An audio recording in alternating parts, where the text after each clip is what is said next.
It's time for another Prep Zone report. We are sponsored today by MD West One, Nebraska's most advanced sports medicine, orthopedics, neurosurgery, and spine care, covering Greater Omaha for over 70 years.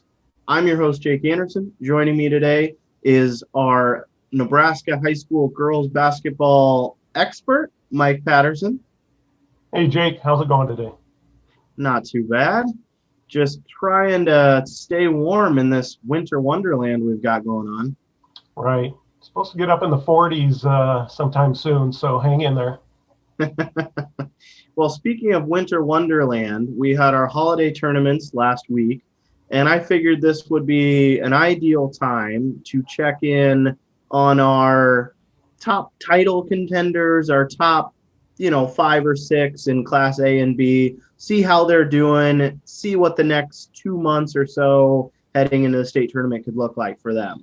And I want to start right off the top with Class A with a bold question. And I want to preface this. I don't want to, recap holiday tournaments, but we should preface this question. Lincoln Pius, 6-0, number 1 in Class A. They, over the span of the past 2-3 weeks, have swept Fremont, and in the most recent matchup, the Husker signee had a school record 42 points, and not to mention 22 rebounds, which feels good. Could the Thunderbolts go undefeated? Husker signee Alexis Markowski, of course, we're talking about. Yes. Could they go undefeated? Yes. Will they? Boy, I don't know, Jake. It's I thought Millard South might run the table, and they just got beat the other night, but probably getting ahead of ourselves a little bit. But Pius is looking really strong again, the defending Class A champions. Markowski had a monster game in that final against Fremont in the Heartland Athletic Conference tournament final. Like you said, 42 and 22. She's averaging almost 28 points a game, and once she gets the ball down low, she's pretty much unstoppable. But having said that, Fremont was ahead by 7 with about 6 minutes left, and then the game just really kind of got away from the Tigers. They've played Pius close. I think the first time Fremont only lost by 4 points. But here's the thing: I don't think Pius is going to be playing Fremont again until possibly the state tournament. So not going to see the Tigers again. Not going to be playing Millard South. Not going to be playing Central. So those are really our top 4 teams in Class A right now. So I never say never about a team going unbeaten, and I know they'll say that that's not our goal. Obviously, the goal is to repeat as state champions, but somebody's got to figure out a way to deny Markowski the ball, and she's just so good that once she gets it down low, she's going to put it home. So one of the many storylines to follow in Class A the rest of the way. And the thing that we should mention with that undefeated question, another team on our list, Lincoln Southwest, plays tonight, Thursday, against Pius. So they could render this whole thing moot with a win tonight. They could, but, the Silverhawks are good, but I still have to give the edge to Pius. I'd be surprised if they're not still undefeated by the end of this weekend. And, it's kind of funny this year, Jake, that some of the better teams are down there in Lincoln. We got Lincoln Southwest and Lincoln East and, of course, Pius. And so the balance of power has shifted just a little bit totally from the Metro Conference to some of those teams there. And I mentioned Fremont being another Heartland Athletic Conference team member. So the Class A balance of power is pretty much spread out this year.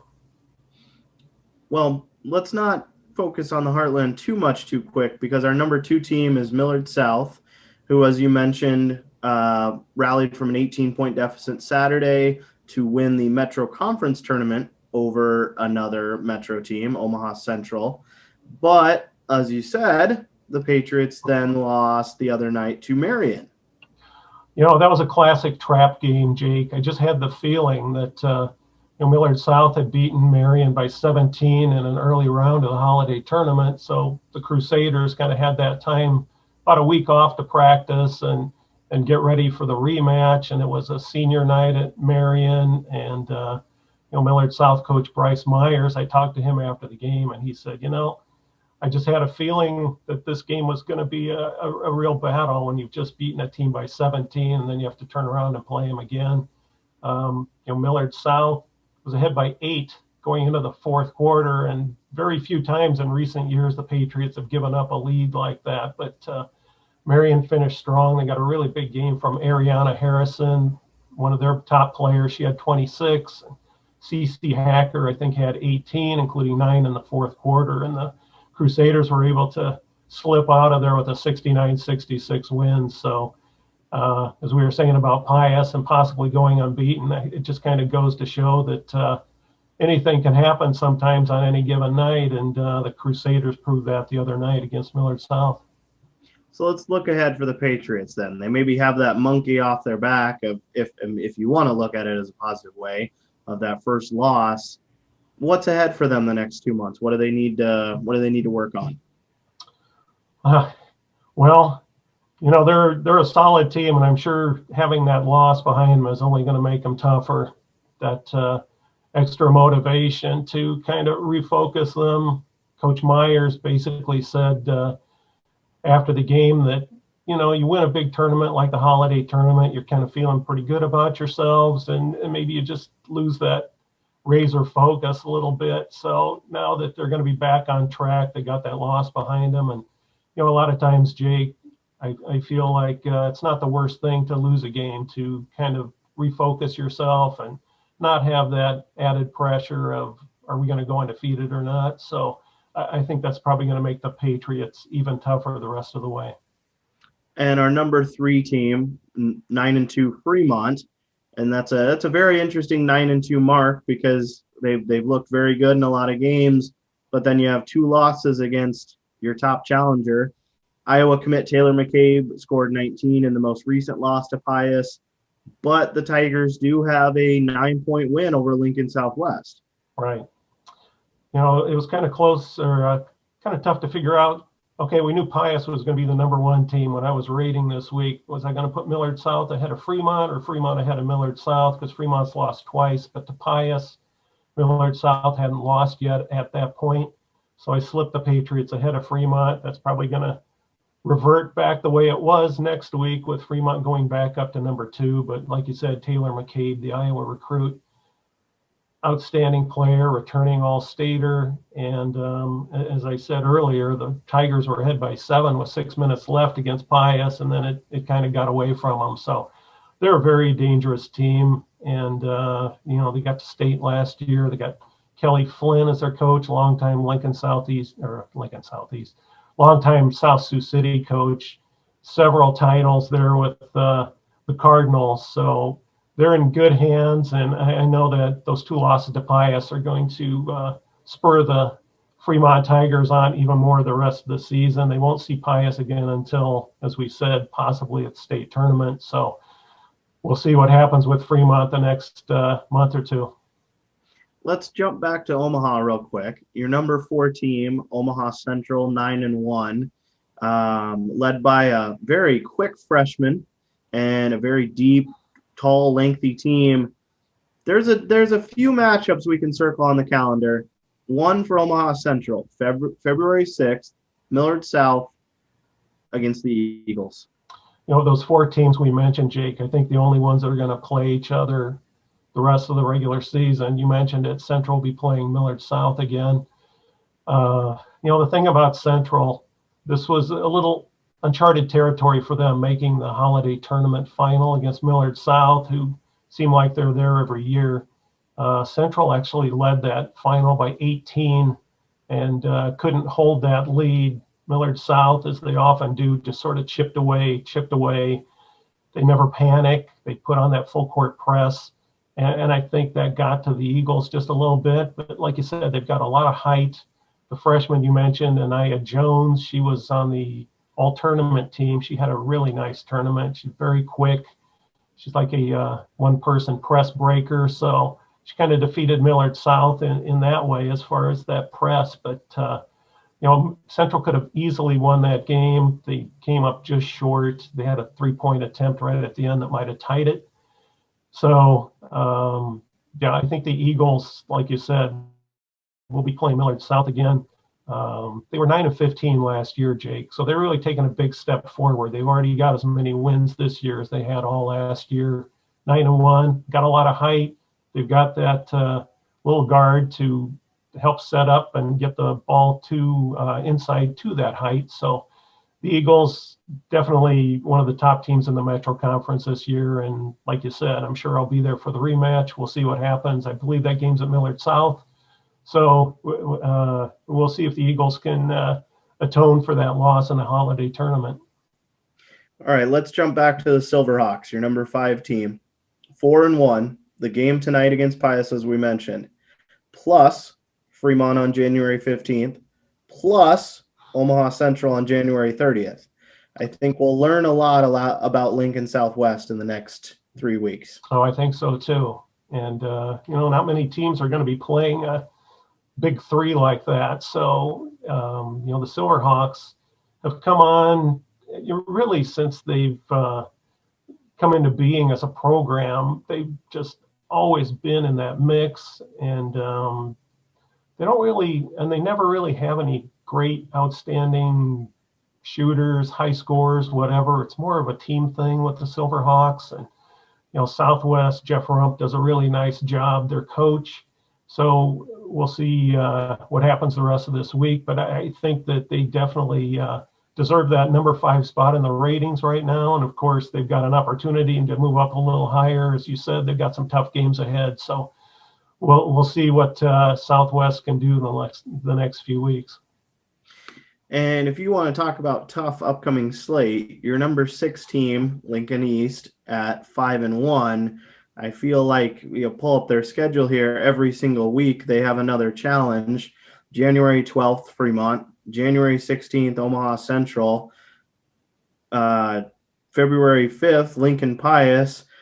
February 13th, Omaha West Side, who is having a down year at 6-3. Always dangerous. What can we expect from Lincoln East? They're a little bit like Southwest, Jake.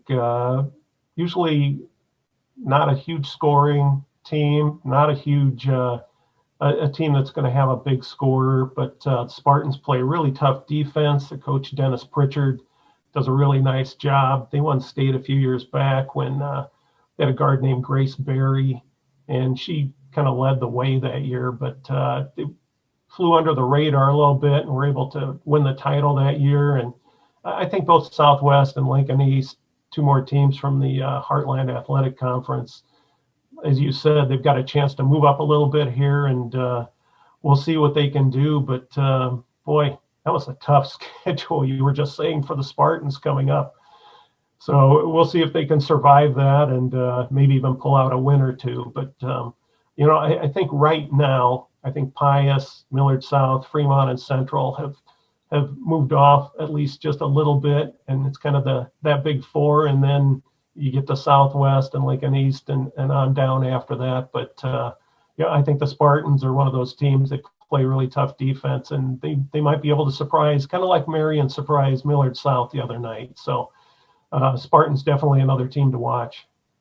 Yeah, let's move on to Class B and take a look at those top teams. And right off the top, we got a great one to talk about in 2 weeks. January 19th, number 1 versus number 2, Norris 7-0, York, the Dukes at 10-0. Yeah, I haven't seen either one of those teams yet, Jake, and kind of been busy with the Class A and the holiday tournament, but those are 2 solid teams, 2 of the best in Class B, obviously, and Norris was kind of the really consensus pick among the coaches. When we send out our preseason sheets, we always ask who they think is going to be the top teams in Class B, and Norris was mentioned on just about every sheet. They've got pretty much everybody back. They suffered a really close loss to who turned out to be the champion last year in Crete in the state tournament last year. I'm sure that's added motivation for the Titans, and the York Dukes have a nice team this year too. So as you said, that matchup coming up in a couple of weeks will be a good one to watch. And then York at number 2, as we noted, 10-0. They don't just have Norris in January. They also play your number 4 team, Crete. Crete's an interesting team because remember they had Morgan Malley last year, probably the best player in the state. She's at Creighton now. I know a lot of coaches were so happy to see her finally graduate. So I thought Crete might be down just a little bit this year when you lose an outstanding player like that. But I should know better because they're coached by John Larson. He led Lincoln Southeast to many titles back in the day, and he led Crete to a Class B title last year. And the Cardinals are right back in the thick of it this year. And here's another thing about Larson, Jake. He's closing in on the all-time record for most wins by a coach here in the state. The record's 623.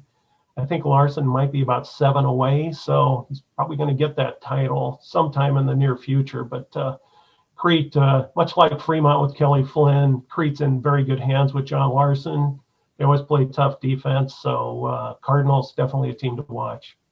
And the other notable thing with Crete, they're the one team of that top 4 that has a loss. Their only loss is to an out-of-state school, Maryville, Missouri. Right. So really, that top 4 is undefeated in state. Sometimes it's hard to know exactly how good these teams are when someone loses from out of state. You see that a lot from the teams in the Panhandle that'll be playing teams in Colorado or Wyoming. And so ratings-wise, I tend to not hold it against the team too much if they lose to one of those out-of-state teams. So Crete definitely deserves that number 4 spot. But I know you're going to mention this team here in a minute, Jake, the number 3 team. So go ahead, let's talk about that one. I'm not skipping over number 3. No disrespect to Elkhorn North, even though they're the new kids on the block. I don't want any nasty letters from the Elkhorn North people, but yeah, the new kids on the block. But wow, what a great showing so far for those new kids. 10-0, led by the fab freshman Britt Prince. She's averaging, daughter of head coach Ann Prince. She's averaging about 24 a game, Jake. And the Wolves. It's amazing that in the first year of a program that they're ranked 3rd, and arguably they might move up just a little bit more. We'll see what happens in the next few weeks. But you mentioned Britt Prince, an outstanding player. Nebraska and Creighton are both onto her already, probably along with many other schools. So I'll be seeing Elkhorn North in the near future, and you'll be reading about Britt Prince a little more. But great showing for that new program under first-year coach Ann Prince. And the Wolves will be tested in February among who they play then: Scott, Norris, and Blair. Plus, you'll have district play. So we'll learn a little bit more about Elkhorn North and the Skyhawks, your number 5 team. They're 8-1, and their sole loss is to Crete. Right. The Skyhawks uncharacteristically down last year. This year, longtime Millard West coach Kip Colony is back. Kip always does a really nice job. Thing about Scott this year, Jake, is that Lindsay Krause, who we all know from volleyball season, Nebraska volleyball recruit, 6'4", she went out for basketball this year. I think she went out her first couple years. She didn't play last year. She's playing this year as a senior, and I salute her for going out for the team this year. We all know she's got her volleyball scholarship waiting for her, but when you got a 6'4" player there, it makes a big difference. I think she's averaging 12 or 13 rebounds a game, maybe 14 points a game. So Lindsay Krause has helped the Skyhawks get back up in those ratings where they've been for so many years. And as you said, it's going to be fun to see how Scott does against Elkhorn North and some of those other teams that we've mentioned, some of the top teams. And then your number 6 team, Beatrice, at 6-1. Its only loss is by 2 points to Crete. A bit of a trend there. Cretan teams are only loss. Yes, the Lady Orange. They always seem like they're in the top 10 someplace. Beatrice has got great tradition down there, and it's a great gymnasium to watch a game. Getting back to the COVID, it's really sad to see some of these really big games, the holiday tournament final. I mean, that gym would have been packed at prep that night for that game, followed by the great boys game that was played, the Millard North Bellevue West overtime game. So, you lose a little of that atmosphere, but I guess the bottom line, Jake, is that at least we're still playing, getting back to Beatrice. They definitely belong in the top 10. Their only loss, as you said, to Crete. So we'll see what the Lady Orange can do the rest of the way. And what's on tap for you this weekend? What games are you going to be at? Friday night, I'm going to see a couple of different Metro Conference teams that I haven't seen yet. Bellevue East is playing at Papio. The Chieftains, they've got a lot of great tradition there. They've had some down years, many down years in the recent past, but they're having a decent season this year, Jake. I kind of wanted to go see them. They're playing at Papio. Papio had a great game a week or two ago against Fremont. I believe the score was 72-71, so they stayed with the Tigers. And Kelly Flynn, the Fremont coach, told me that they set a Class A, those two teams set a Class A record for most three-pointers made in that game with 27. So the Monarchs can fill it up. So that's where I'll be Friday. I'm not exactly sure about Saturday. I might go see Crete's playing Wahoo. Wahoo, always one of our top teams in Class C1. And as I said, with Larson closing in on that record, I kind of want to get caught up on the Cardinals. So I think, don't hold me to it, but that's what my immediate future holds. And then I'm hoping to go see Elkhorn North early next week, Jake. And as we said, the Wolves are having a really good season. So I'm looking forward to that. We look forward to your coverage of Nebraska High School girls basketball. Thanks for joining us today. And until next time, thanks for listening. As the official team doctors for high school and college teams across Greater Omaha, MD West One Sports Med Doctors can get you back into the game stronger than ever. Meet the Sports Med team at mdwest1.com or call 402-390-4111.